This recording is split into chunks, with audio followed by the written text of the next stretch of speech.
in business, as long as you are providing a need that the society needs, then you have a good business model. And real estate is one of those, especially if we're focusing more on, I won't say affordable housing because that word has kind of a bad connotation to it now, right? But I will say attainable housing. We're not Section 8 housing, but attainable housing that people can actually afford.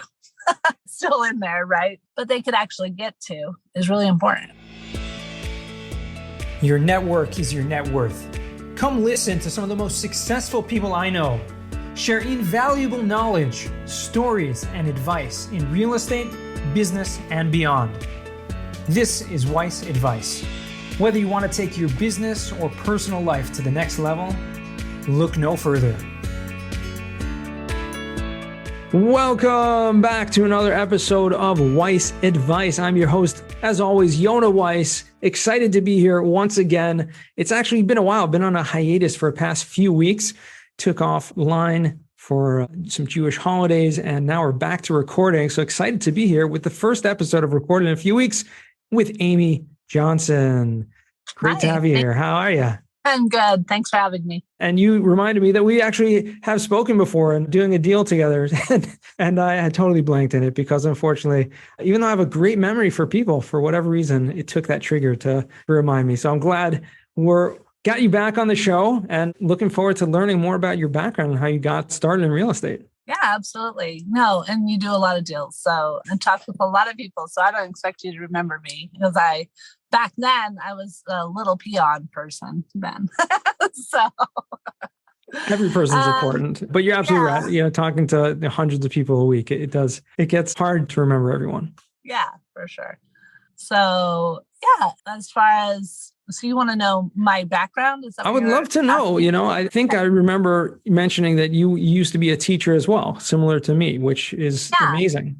Yeah. So I used to be a school teacher. That's what I went. I grew up in a family of get a job, then not knowing, the breakaway to get out of where you were was education. That's what I kind of grew up with a little bit. And so I became a teacher. I love teaching. I have the heart of a teacher and I love to teach, and I still do a lot of teaching actually, just differently. So I started as a high school teacher, family consumer sciences education. In the olden days, they called that home ec. Had an emphasis in housing and finance though with it.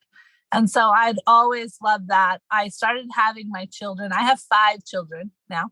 I had my first child and he had some complications and was in the NICU for a while. And I kind of was getting tired of, I would say, bureaucracy of teaching. I felt like some of the politics was getting in the way of me being able to really connect with these students and teach them these life skills that they really needed. But it was just frustrating. And so I switched then. I was doing at night classes because, teachers make a ton of money. So that's all they have to ever do is one job. We were really poor. And so my husband, he was working he was getting his degree as electrical engineer. And so I taught night classes. I taught some housing classes and budget classes at night to the university of the extension classes to different communities. And so when my boy was born, I decided I'd just do that more from home, flexible, that I could work with that. And it kind of morphed. I don't know if anybody uses Fortunate and the financial crisis together, but we were fortunate enough to kind of organize our household in a way to be a little bit kind of clean out, just have our finances in order. We'll just say that. Even though we were super poor, finances in order meant that we just didn't have a ton of crazy credit card debt. And we went down to only one car, and my husband rode his bike to work. And, we just lived frugally, not because we were well off. At that time of living frugally, there were times that we were trying to decide, do we fill up with gas or do we buy formula and diapers? Because we were in this complex of going from an income and a half instead of 2.5 incomes. Sure. And I just remember feeling we both were feeling super frustrated. We had my husband's student loan debt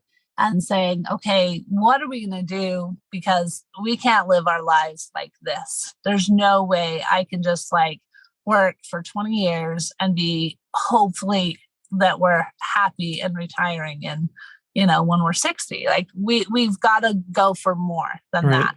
And so we've researched and talked and a lot of different people. And my husband's boss was buying a second home.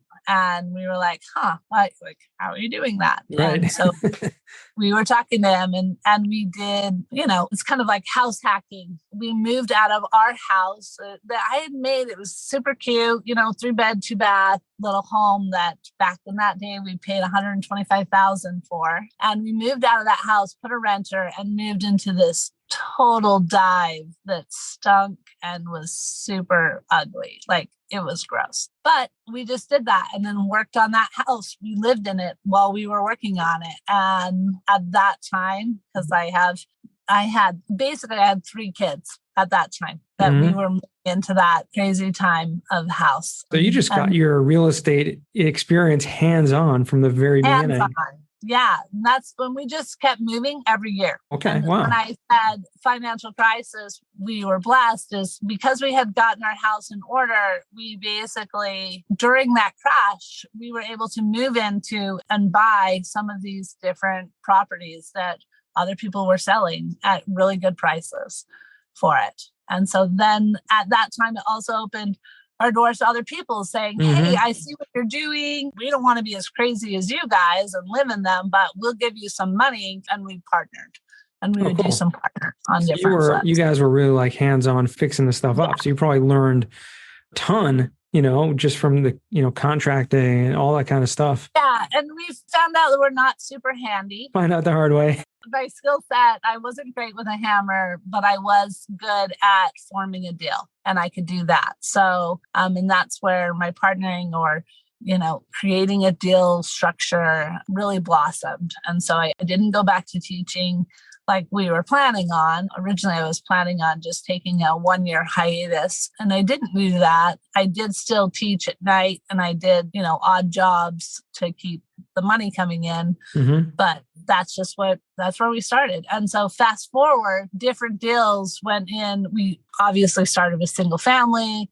We went into some larger assets. We tried a couple other assets and that was like, we failed a couple times on a couple other assets. And we're like, oh, okay, we don't want to do that one. It just morphed into fast forward that about, 15 years, we started to accumulate quite a few doors, but we were not happy with just the single family homes anymore. We wanted to go into bigger deals. Okay. And that's when we went into storage units, first as investors. Then we went as developers ourselves, working on it ourselves. And then some of our properties that we started with for storage units would get denied as storage units. So then we would pivot and I would, they denied storage, but it allowed me to build townhomes or something. Oh, interesting. Like so let me back up there for a second. When you say, start developing storage and then it would get denied, you mean in like the planning, in the zoning stage of it? Or would you actually go through, pre-development and then be told, no, you can't actually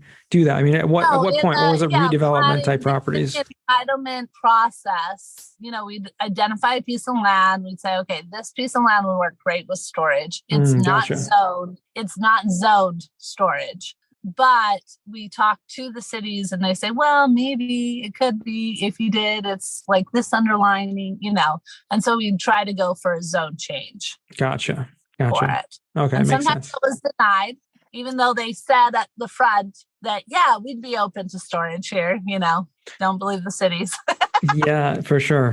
So there's a lot in there. I mean, you just like basically skipped like 15 years over there from going from the single families to doing all kinds of other deals to where you are now, developing properties. I wanted to ask you about, is part of the strategy just acquiring land in the right strategic places? Or is it more, focusing on a business plan to build something specific and then seeking the land? So 2 parts there. So, my partnership with Y Street Capital, we identify and we have a couple different asset classes that we will actually go vertical and build, meaning like we'll entitle the land and we'll build the product. Okay. Those 2 asset classes are multifamily and storage units. For it. Okay. Those are our 2 that like our bread and butter that we'll actually construct and build. However, I mean, we just closed our largest deal yet yesterday. Wow. Congratulations. Yeah. So 20 million of that was just shy of 1,800 acres in Colorado Springs. Wow. Yeah. Wow. So wow. we'll build all of that? No, we will, but it's a master plan community that we'll be working with. And it'll be a generational project. I mean, it's not going to be all done in a year, right? No. That's going to be several years but it's a prime location. We're really excited. It's 10 minutes away from the airport. Wow. And it's just located in between the airport and Shriver Air Force Base. Mm-hmm. And it's bursting at its seams, and they need defense contracts, land, and everything, lots of different things. So we're really excited about that deal. It's taken us, 18 months to work on that deal. That's amazing. And the comp plan of that has about 9,000 different housing units of all different types, like 1 acre, 5 acres, apartments, townhomes, every housing type. It's basically a small city that we're creating there. Sure. It's a whole neighborhood. It really is. It's like going to be a subsection of Colorado Springs. I mean, Colorado Springs is not too huge of a city to begin with. No. So anyway, sorry, I kind of fast forwarded back to there. But no, that's amazing. Yeah. But so you were mentioning that those, storage and multifamily are the ones that you will develop, from vertically from the ground up. And then there are other types of asset classes. I remember you mentioning, or we worked actually on a project together with your team on an assisted living facility. And what other types of projects do you work on? I've even owned my own assisted living. When I was saying one asset class that I didn't care for, that was one. Not because of the investment. I just found the problem. I went with a small assisted living, and the problem was I was like too hands-on, and I fell in love with way too many grandmas. And then I got a little frustrated when their families wouldn't come visit them. And so I was too attached. And I realized this is not the asset class for me for it. And just because it was a small one. So that is not a hate on assisted living. Some people are super successful. Victor has an incredible assisted living in Lake Charles, Louisiana, that he is really proud of. And it is a fabulous model. So I'm not against assisted living. Me and my husband found that we didn't care for that one. So. Didn't care for it. Okay. So the focus, obviously, it sounds like this 1,800 acre subdivision project is going to be taking up quite a bit of your time and energy. So we have that. We have I have 5 projects in Idaho right now that are like large, not 1,800 acres, but they're like 50 acres, that we've developed a subdivision. And usually those ones we are selling the paper, meaning if people aren't as familiar with development, that means basically you've gone through the city process, you've figured out all the problems, you've preliminary platted it, and then you sell or work hand in hand with a builder. And so we like to focus on projects that are like build for rent communities and sell them to family offices that are looking for those. So those are great business model. And I mean, I think one of the main things, what it sounds like is in all these development projects is what's behind all of this is that there's a huge lack of housing. I mean, there's a shortage like almost never before of affordable housing, but housing in general all over the place. I mean, so you're talking about building Colorado Springs, which is a very growing area, Idaho, which is one of the most fastest growing population, percentage wise states in the country. What else is driving you behind that? I'm just assuming. Yeah, no, it's just, and we do a lot in Utah because that's where I'm home based as well. But yeah, it's just driving of the fact that, number one, I think the bigger guys have really found, as far as like the really big money has found like, okay, we should be in real estate even more. And so they, those are the guys that are buying the builds for rent communities. It's an entire, like 50 acres full of single family home. They're not all apartments, and they're renting, and they have a lot of money behind them. But most importantly, there's a need that we're filling. So it's all about, I think in business, as long as you are providing a need that the society needs, then you have a good business model. And real estate is one of those, especially if we're focusing more on I won't say affordable housing because that word has kind of a bad connotation to it now, Right. but I'll say attainable housing. We're not Section 8 housing, but attainable housing that people can actually afford.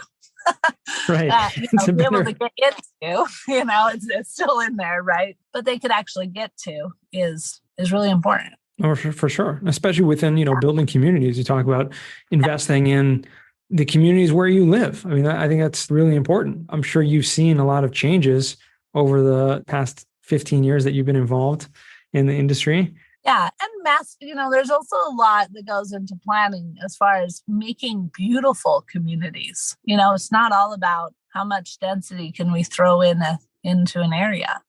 What walkways and pathways and parks can we put in an area, helping these poor little cities that are just, they don't have all that knowledge either. They don't have urban planning knowledge, and so we're helping those cities say, hey, just so you know, it might be a good idea to put some commercial care or phased type of density of housing here. Not everybody can afford 1 acre lots. So, you might want to have a couple different varieties. Mm-hmm. So. No, that's amazing. Yeah. I want to ask you, going back to, getting started in the real estate game, when you were talking about going and teaching in night school and moving into the properties that you were describing, it sounds like obviously that was a challenging period of time. It was not something that started out easy, which usually success does not start out easy. But at what point did you realize that, hey, this is something that I want to focus more time into, and this is actually a viable option in terms of helping to build our wealth and get out of this, this situation that you were in? Yeah, and between me and my husband, we've always kind of had like, okay, Amy, your income is, besides, our goal was your income is going to be for the future, help create this generational wealth for our family, help bring us out. Me and my husband both came from very, very poor circumstances. So we definitely weren't born with a silver spoon in our mouth or an abundance mindset growing up at all for it. So it was important for us to change our family tree of saying, okay, we're going to do things differently in our family. Not that my parents are incredible and, not that they didn't provide for me, but I knew I wanted more. Right. And so we always worked on that. And so when we were starting these houses, number one, at first it was, okay, we don't want to live like this anymore. We want to be able to go on a date and, eat some sushi or something, right? Like we want to be able to do these, or I love to travel now, right? Like I want to be able to experience some of these things. However, we still live pretty frugally with things because we never actually took the profits and then just went and splurged. Okay, there was like this one time that we're like, screw real estate. I'm going to buy a nice car. Like it wasn't like a super nice car. We're talking like a $40,000. Like I have heated seats now, That's important in Utah. That's That's important to me. Okay. I get cold. So we never really splurged. And it was always just rolling it into the next house because we were looking towards the future. And so it wasn't until I had my fourth child that we were doing these real estate deals that I actually got my real estate license. And then I was running it solely. And then I have a tendency to be a workaholic. I like to work and I like to work hard. And so my family was starting to suffer with that. And we kind of realigned. And at first we quit and said, okay, I'm not going to do real estate. And then we said, well, I still have a passion for helping people, teaching people, and doing real estate. So my husband actually quit his corporate job then and helped me with just the real estate. And we built this residential company of real estate. And then once we got that off and running, I kind of said, great, thanks for helping me build this. You take it over and I'm just going to focus on larger deals for it. So that's kind of that was mid between, I know we hyper jumped from right. 1 to 15. That was like year 8 in between there. Gotcha. Okay. All right. Yeah. So we're around like 2015, 2016, just kind of get an idea of the feeling of the time frame there. And then, What drove you or what pushed you to realize that, you wanted to deal with much larger deals? I mean, what was it about the smaller or the single families or that, development that you were doing before that you wanted to move away from or move into something bigger? I saw the power, and it dawned on me that doing one small deal almost is as much work as doing one large deal. But the larger deals played 10x, So I felt like if I'm going to spend this time working on it, I'm going to make it worth my time for it. And so that's when we went and jumped to these larger deals. I think the largest item that helped me get to that trajectory of how did I jump from, people ask me that a lot of times, how do you go from single to these bigger deals? And number one, if you would have asked me 8 years ago, are you going to close on a $20 million, 1,800 acre property? I would say, no way. I would say, there's no way I would do that. But what it did do is if you surround yourself with the right team and you have all those other parts together, you then have the confidence. You don't even have your own confidence to do things because that does take a lot. But now you have the confidence of your team. So you can lean in on your team when you feel like, oh, I can't, you have that imposter syndrome of like, who am I to think that I can do this for it? You can lean in on team for that. And I would say that's an important role. The people that say, I don't want any kind of partnerships, I don't want to do it, I don't want to depend on anybody else. I just think that's a recipe for being stagnant. Maybe not failure, but stagnant. You're not going to grow. Yeah. And you've seen that time and time again. That's excellent advice because you can, like you said, you can borrow from other people's experience and grow faster together as a team. And I think that that's really the key to true success in larger deals. Yes, you can, build a smaller single family company. Maybe you can do that all on your own. But when you're getting into bigger deals, I mean, not only couldn't you have imagined buying a $20 million deal 10 years ago, it wouldn't have even been possible, meaning you need the net worth. You need the network to be able to bring something like that, a deal like that together. So it's like, it reminds me of a book about, how we got here won't get you there. Right. And so it's about just making those leaps, but you will never even know where you're going to go. You just have to keep striving up. Yeah, absolutely. For sure. Well, Amy, I want to transition now to what we call the final four. These are 4 questions I ask all my guests. And so the first question to you is, what is the worst job that you ever had? So you're going to laugh at this, and I'm going to sound like a horrible person in saying that this was my worst job. But there was one time that I was a daycare provider in between because it was a job that I could bring. It was a job I could bring my son to and make some money on the side. Right. And I just realized I hated it. I have 5 kids. I love my children. I just realized I didn't really care for watching little kids of lots of little people. I didn't have that patience of that. And that sounds horrible. So I only did it for I really only did it for 3 months. And then I was like, nope, I can do something else. Yeah. No, my wife did that for some time as well. And it takes so much energy.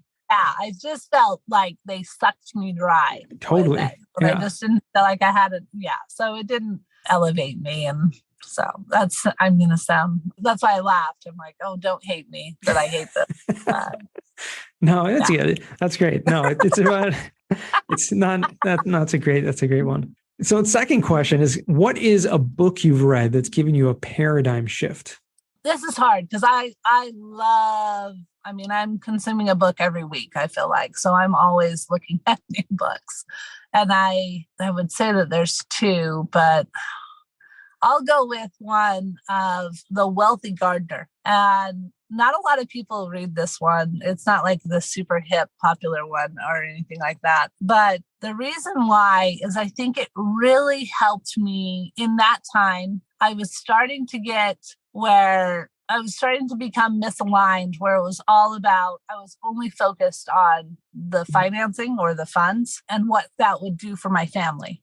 But I wasn't, in that sense, I also had forgotten about a little bit about my family. I became misaligned there. And I was so worried over here that I had forgotten about, I'm not doing some of these smaller things for my family over here. Like, for example, I was scheduling over and we weren't having family dinners anymore or things because we were too busy for it. And after reading that book, I realized, okay, yes, I'm planting these seeds for growth, for generational wealth, and my kids are going to have there, but I'm not going to sacrifice my children's childhood to get there. Right. So I'm going to make sure that I'm time blocking and working on both of these things together. Yeah, no, and that's huge. And that's sometimes it takes that outside source to kind of push you back into that. But some people might read that book and maybe they didn't actually get that message. So there's a lot of, somebody could read a book and they're like, really, I did not get that from that book.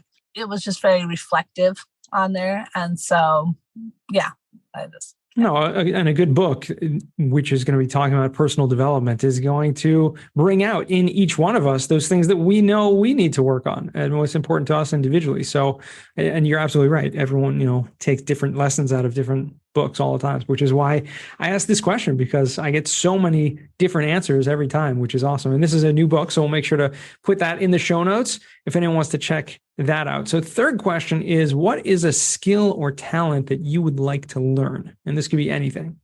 I'm always open to learning new skills. And I would say I've always wanted to learn more about fishing. Is that weird? Deep sea fishing? It's not weird at all. I mean, deep sea fishing might be a little weird in Utah because they're... Yeah, I'm totally landlocked. So that's a hard thing. Between deep sea fishing and sailing, I would always love to learn more about sailing. I love water. So yeah, those are two skills I'd love to learn more. Yeah, that's awesome. I mean, obviously being landlocked in Utah doesn't lend to that, but I'm sure you do it. And I love to travel. And so that's one of my bucket list things, that what I work hard for is so that we can be about experiences. I'm not so much into things, but I do love experiences. So. All right. Awesome. And fourth and final question, what does success mean to you? Success means that I can, number one, that I've been able to share along the way and lift others up in making their burdens light, and maybe just saying, being accomplished and saying, great job, you made a difference in society for it.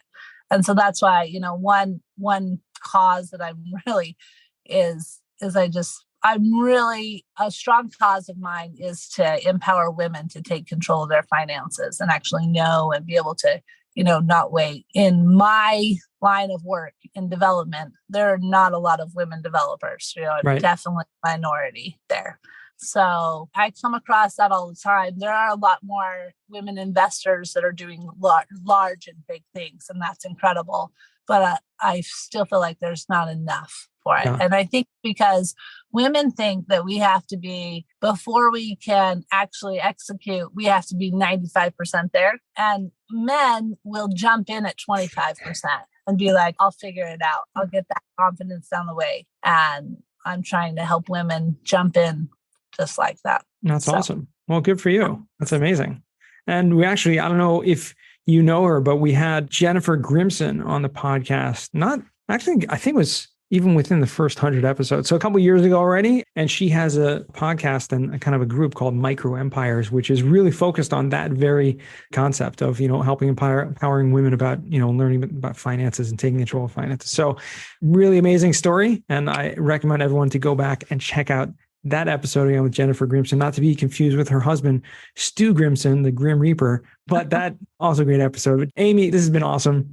I appreciate you taking the time with us today. How can our listeners find you or reach out to you? Yeah, ystreetcapital.com is our website. AmyJ@ystreetcapital.com. You can email me. A lot of times I'm passionate. One way I like to give back is I give individuals game plans of, and because we've been from the very beginning to here, I can kind of give you a pathway and a game plan of, hey, this is these are your next steps so that you can do in investing.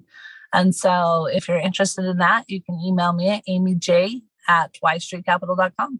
Awesome. Well, we'll make sure to put all that in the show notes. And it's really been a pleasure. I appreciate you taking the time out, and have a great rest of your day. Hey, awesome. I appreciate it. Thanks so much. And to all our listeners, thank you guys again for joining and listening all the way until the end. And remember, the best advice comes only when you ask. Real quick, I have one question for you. Did you like this episode? If you did, I want to ask you a huge favor. See, the biggest thing that helps this podcast grow and that will spread this message to the whole world is that if you leave a review, a rating, and subscribe to the podcast. What that does is it basically tells the platforms that this podcast is out on is that you like my stuff and I'm doing something right. So take a few seconds out of your day, hit that subscribe button, leave a rating or review. I would be extremely grateful. Also, I want to hear from you guys. So I want to hear some feedback. If you have any questions for future episodes, please find me on LinkedIn. Send me a DM, a connection request, Yona Weiss, and I'd love to hear from you.